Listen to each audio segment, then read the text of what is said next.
भुसावर में संचालित प्रवेश कर नाकों पर संवेदक के कर्मचारी प्रवेश कर नाका शुरू होते ही विवादों में आ गए हैं। चौकरवाड़ा सड़क मार्ग स्थित विद्यापीठ पर प्रवेश कर नाके पर विवाद देखने को मिला।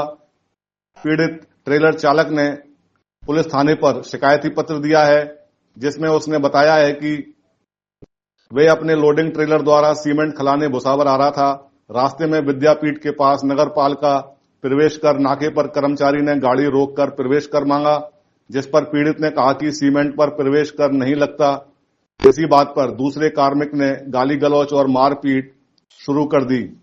जानकारी के बाद पुलिस ने मामले की जांच शुरू कर दी है।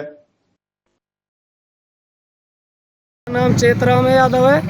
गाड़ी रोकी नाके पे, गाड़ी गलौच करी है और धमकी दे रहा है कि आगा तेरे को देखूंगा। ये बोल रहे हैं नगर पालिका की पर्ची काट रहे, खा लो दे दूंगा फलाने। गाड़ी गलौच करी मेरे साथ। कहाँ के हो आप? मैं आका हूँ गड्डी, सवाई राम गड्डी मंडावर। सवाई राम गढ़ी मंडावर वाली। हाँ।